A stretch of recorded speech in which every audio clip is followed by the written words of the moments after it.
Assalamualaikum warahmatullahi wabarakatuh. Izin memperkenalkan diri, nama saya Siti Nurhaliza dari kelas 2A Prodi PAI. Nah, di sini saya akan mempresentasikan hasil resumen saya terkait 10 materi. Yang ke-1 ada sumber, prinsip, dan nilai-nilai pendidikan Islam. Yang kedua ada tujuan dan orientasi pendidikan Islam. Yang ketiga ada kurikulum dalam pendidikan Islam. Yang keempat ada metode dan pendekatan pembelajaran dalam pendidikan Islam. Yang kelima ada pendidik dalam perspektif pendidikan Islam. Yang keenam ada peserta didik dalam perspektif pendidikan Islam. Yang ketujuh ada lingkungan dan lembaga pendidikan Islam. Yang ke-8 ada evaluasi dan asesmen dalam pendidikan Islam. Yang ke-9-nya ada integrasi ilmu dan Islam dalam pendidikan. Yang ke-10-nya pengembangan dan inovasi dalam pendidikan Islam. Nah, materi yang ke-1 ada sumber, prinsip, dan nilai-nilai pendidikan Islam. Nah, dalam sumber itu terkait beberapa macam, diantaranya yang ke-1 ada Al-Quran. Al-Quran menjadi sumber utama ajaran Islam karena Al-Quran itu petunjuk atau pedoman bagi manusia. Yang keduanya ada hadis. Hadis yaitu sumber hukum kedua dalam Islam setelah Al-Quran karena hadis juga berfungsi sebagai penjelasan tentang Al-Quran, panduan dalam melaksanakan ajaran Islam, sumber hukum Islam, dan juga terdapat tingkat keabsahannya seperti sahih, hasan, dhaif, dan isinya seperti hadis tentang akidah, ibadah, muamalah, dan lain-lain. Nah, yang ketiga ada ijtihad. Ijtihad yaitu usaha sungguh-sungguh yang dilakukan oleh para ahli agama untuk mencapai suatu putusan atau simpulan yang menjadi hukum syara mengenai kasus yang penyelesaiannya belum tertera dalam Al-Quran. Nah, yang keempat ada tradisi keilmuan, yaitu warisan intelektual yang dikembangkan oleh para ahli ulama dan cendekiawan muslim. Di antaranya seperti sumber ilmu, pengembangan ilmu, ilmu agama atau nakliyah, ilmu akal atau akliyah, dan bahasa Arab. Nah, ada juga prinsip-prinsip dasar pendidikan Islam. Di antaranya yang ke-1 ada prinsip tauhid. Prinsip tauhid merupakan basis paling utama untuk pendidikan Islam yang membangun kesadaran akan keberadaan Allah dalam semua hal, dalam semua aspek kehidupan. Yang keduanya ada prinsip keseimbangan atau tawazun, yaitu mempelajari keseimbangan dalam segala hal termasuk pendidikan. Yang ketiga ada prinsip kemanusiaan atau insaniyah, yaitu Islam memuliakan manusia dan pendidikan harus menghargai fitnah serta menjadikan siswa sebagai subjek aktif. Nah, yang ketiganya ada prinsip tanggung jawab dan kebebasan. Islam memberi kebebasan dalam berpikir dan berpendapat, namun harus disertai tanggung jawab sesuai dengan syariat. Nah, yang keempatnya ada prinsip amal, yaitu dalam Islam ilmu tidak hanya sekedar diketahui saja, akan tetapi juga harus diwujudkan seperti melalui tindakan nyata dalam kehidupan sehari-hari. Nah, yang ke-6-nya yaitu ada prinsip akal dan wahyu, yaitu Islam menyeimbangkan akal dan wahyu sebagai dasar dalam mencari kebenarannya. Nah, ada juga nilai-nilai Islam dalam pendidikan, yaitu diantaranya yang ke-1 ada nilai keimanan akidah, yang dimana nilai ini sangat menekankan pada pentingnya kepercayaan kepada Allah Subhanahu wa Ta'ala, kepada rasulnya, kepada kitab-kitabnya, kepada malaikatnya, kepada hari akhirnya, dan kepada takdirnya. Nah, yang kedua ada nilai akhlak, yang dimana nilai akhlak ini terdapat pada sikap atau watak yang sesuai dengan ajaran Islam, baik kepada Allah, sesama manusia, maupun alam. Nah, yang ketiganya yaitu ada nilai ilmu atau keilmuan dan kebenaran. Nilai ini Islam sangat memuliakan ilmu pengetahuan. Bahkan wahyu pertama yang turun terdapat pada perintah membaca dalam Al-Quran surah Al-Alaq ayat 1 sampai ayat 5. Nah, materi yang kedua yaitu tujuan dan orientasi pendidikan Islam. Perlu kita ketahui bahwasanya pendidikan Islam itu bertujuan untuk membentuk individu yang beriman, beramal soleh, dan bermoral tinggi, karena untuk membentuk kecerdasan serta membina karakter dan spiritualitas.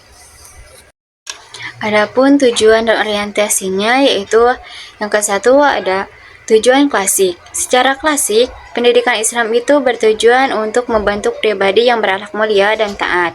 Yang kedua ada tujuan modern.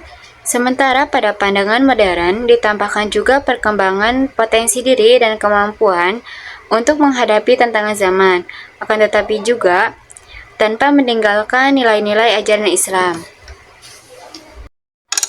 Nah, yang ketiga ada hubungan tujuan pendidikan Islam dengan perkembangan masyarakat. Di antaranya yaitu pendidikan Islam harus mengikuti dinamika masyarakat. Akan tetapi saat kondisinya berubah, maka tujuan pendidikan pun harus disesuaikan agar tetap relevan dan mampu membentuk generasi yang beretika serta siap bersaing. Nah, yang keempat ada perbedaan pendidikan Islam dan sekuler. Di antaranya, pendidikan Islam mampu menggabungkan ilmu dan amal karena tujuannya bukan hanya mencerdaskan otak saja, akan tetapi menata hati dan akhlak. Sedangkan pendidikan sekuler itu kebalikan dari pendidikan Islam. Maka dari itu, pendidikan sekuler cenderung memisahkan agama dari proses belajar dan lebih fokus kepada aspek duniawi seperti keterampilan, karir, dan prestasi akademik tanpa mengaitkan dengan nilai-nilai spiritual dan atau akhirat. Nah, materi yang ketiga yaitu kurikulum pendidikan Islam. Adapun beberapa kurikulum, diantaranya yang ke-1 ada kurikulum berbasis Islam, yaitu kurikulum dalam pendidikan Islam bukan cuma soal pelajaran umum saja, akan tetapi juga menanamkan nilai-nilai keimanan dan akhlak. Tujuannya untuk membentuk pribadi yang seimbang antara ilmu, iman, dan amal. Nah, yang kedua ada model dan strukturnya. Di antaranya yaitu disusun secara menyeluruh. Hal ini mencakup aspek spiritual, intelektual, hubungan sosial, dan fisik. Kemudian kurikulum juga dirancang agar peserta didik berkembang secara utuh sesuai dengan ajaran Islam. Nah, yang ketiga ada integrasi ilmu. Dalam pendidikan Islam, ilmu agama dan ilmu umum harus digabungkan agar semuanya saling melengkapi dan peserta didik tumbuh jadi pribadi yang cerdas secara intelektual dan kuat secara spiritual. Nah, yang keempat ada materinya metode dan pendekatan pembelajaran dalam pendidikan Islam. Di antaranya yang ke-1 ada metode klasik, yang dimana metode klasik ini metode zaman dahulu seperti ceramah, hafalan, keteladanan masih digunakan, akan tetapi sekarang juga digabungkan dengan metode modern atau metode kontemporer, contohnya seperti diskusi, kerja kelompok, dan berbaur digital. Nah, yang kedua ada pendekatan kontekstual, yaitu melalui pelajaran agama lebih dekat dengan kehidupan nyata. Jadi bukan hanya teori saja, akan tetapi nyambung dengan masalah dan situasi yang dihadapi sehari-hari agar siswa dapat memahami agama secara relevan. Nah, yang ketiga ada integrasi teknologi, yaitu teknologi dimanfaatkan untuk mendukung proses belajar seperti melalui media digital, video, dan platform online agar pembelajaran Islam mudah diakses. Nah, materi yang kelima yaitu pendidik dalam perspektif pendidikan Islam. Di antaranya yang ke-1 ada kriteria dan kemampuan, yaitu seorang pendidik dalam Islam tidak cukup untuk memiliki ilmu saja, akan tetapi harus memiliki akhlak yang baik, sabar dalam membimbing, jujur dalam perkataan, dan amanah dalam menjalankan tugas. Intinya harus pintar iya, tetapi juga bisa jadi panutan. Nah, yang kedua ada peran pendidik. Sebagai pendidik, seorang guru dalam Islam memiliki banyak peran. Di antaranya yaitu sebagai murabi, ia harus membimbing akhlak dan keimanan murid. Sedangkan seorang mu'alim, ia harus mengajarkan ilmu, dan sebagai mudaris, ia harus membimbing proses belajar secara terstruktur dan terarah. Nah, yang ketiga ada etika dan profesionalisme, yaitu seorang guru tentunya harus menjadi teladan bagi siswa-siswinya, baik dalam perkataan maupun perbuatan. Karena tugas utama guru yaitu bukan hanya sekedar mengajar saja, tetapi juga membentuk akhlak yang baik. Nah, materi yang keenam yaitu peserta didik dalam perspektif pendidikan Islam. Di antaranya yaitu yang ke-1 ada karakteristik peserta didik menurut Islam. Dalam Islam, anak-anak itu ibarat putih bersih dan penuh potensi. Dengan demikian, mereka punya bekal bawaan dari Allah berupa akal, hati, dan fisik yang siap untuk tumbuh.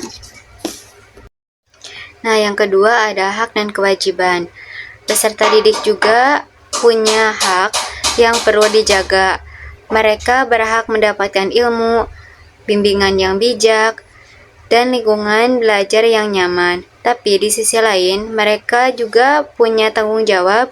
Misalnya, mereka harus menghormati guru, bersungguh-sungguh dalam belajar, dan menunjukkan adab yang baik. Nah, yang ketiga ada teori perkembangan peserta didik. Dalam Islam juga melihat perkembangan anak sebagai proses bertahap. Di antaranya, saat mereka kecil, kita tanamkan cinta dan kebiasaan baik. Contohnya seperti saat mereka remaja, kita ajak mereka berdiskusi dan belajar bertanggung jawab. Dan saat mereka mulai dewasa, kita mulai beri kepercayaan untuk mengambil keputusan. Nah, materi yang ketujuhnya yaitu ada lingkungan dan lembaga pendidikan Islam. Di antaranya yaitu yang ke-1 ada jenis pendidikan. Dalam Islam, belajar itu tidak harus terus-menerus di ruang kelas atau bisa disebut formal. Akan tetapi juga bisa lewat kegiatan seperti pengajian atau kursus, disebut non-formal. Bahkan di rumah atau di lingkungan sekitar bisa disebut informal. Dengan demikian, Islam sangat menghargai pembelajaran tersebut karena semuanya mereka punya peran penting dalam membentuk karakter ilmu seseorang. Nah, yang kedua ada sejarah lembaga pendidikan Islam. Berbicara tentang sejarah, bahwasannya sejarah pendidikan Islam itu sudah panjang, mulai dari pembangunan masjid, tempat ibadah sekaligus tempat belajar, lalu muncul pesantren dan madrasah yang lebih terstruktur. Bahkan dunia Islam punya universitas legendaris seperti Al-Azhar yang dimana jadi pusat ilmu selama berabad-abad yang bertempat di Mesir. Nah, yang ketiga ada tantangan dan peluang di era modern. Nah, di zaman sekarang ini yang serba digital, dunia pendidikan itu tidak bisa tinggal diam saja. Akan tetapi tantangan semakin kompleks, mulai dari teknologi digital, perubahan gaya hidup, sampai persaingan global. Nah, tetapi juga ini justru menjadi peluang. Dengan demikian, lembaga pendidikan Islam bisa berinovasi, misalnya dengan metode pembelajaran modern, kurikulum yang relevan, dan memanfaatkan teknologi yang bijak. Nah, materi yang ke-8 yaitu evaluasi dan asesmen dalam pendidikan Islam. Di antaranya yang ke-1 ada konsep evaluasi perspektif Islam. Dalam Islam ini, evaluasi tidak hanya melihat dari angka atau ranking saja, akan tetapi lebih dari itu, karena bertujuan untuk melihat apakah ilmu yang dipelajari sudah terbentuk dalam sikap, akhlak, dan cara berpikir sesuai dengan ajaran Islam. Nah, yang kedua ada teknik dan instrumen asesmen berbasis Islam. Dengan demikian, caranya pun beragam, akan tetapi bisa lewat cara tes tulis, tes lisan, pengamatan perilaku, dan berdiskusi. Dan juga yang paling penting itu bukan hanya soal tes-tes saja, tetapi bagaimana cara mereka mengamalkan ilmu ke dalam kehidupan sehari-harinya. Nah, yang ketiga ada pengembangan evaluasi yang berorientasi pada nilai Islam. Di antaranya, sistem evaluasi yang baik seharusnya adil, jujur, dan tidak menjatuhkan. Akan tetapi juga evaluasi harus membantu peserta didik menjadi pribadi yang baik secara sikap, ilmu maupun iman. Dan juga evaluasi bukan akhir dari segala proses belajar, akan tetapi bagian dari perjalanan menjadi insan yang utuh. Nah, materi yang ke-9 yaitu integrasi ilmu dan Islam dalam pendidikan.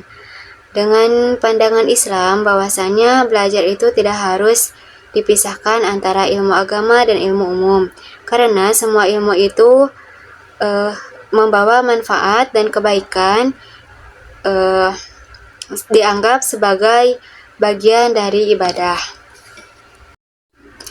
Nah, diantaranya yaitu yang ke-1 ada islamisasi ilmu pengetahuan dan pengembangan kurikulum.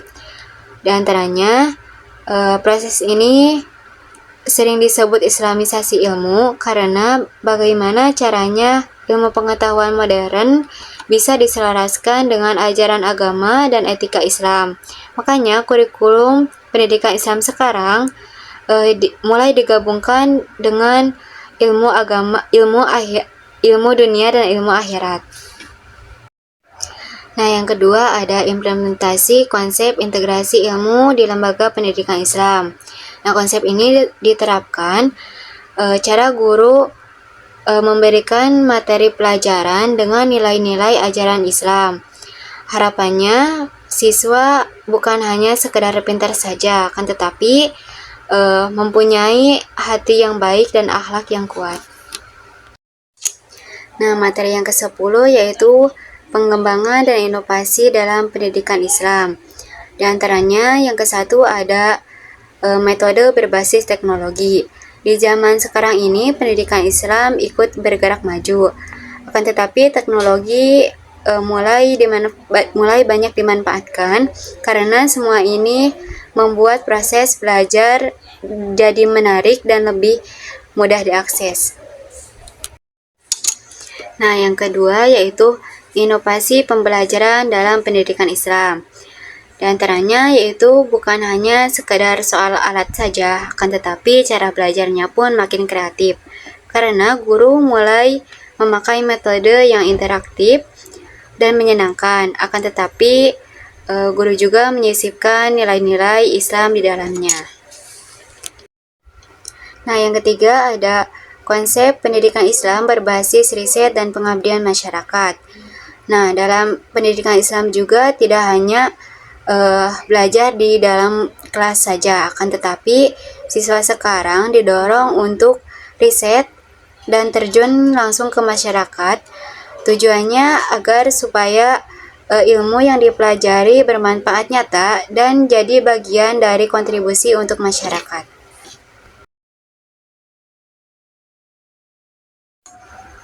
Mohon maaf apabila ada kata-kata yang kurang jelas ataupun materi yang tidak lengkap.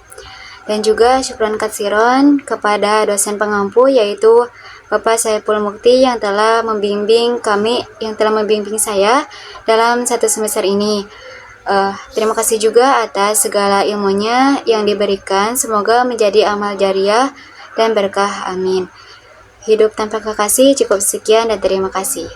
Wabillahi taufiq wal hidayah. Wassalamualaikum warahmatullahi wabarakatuh.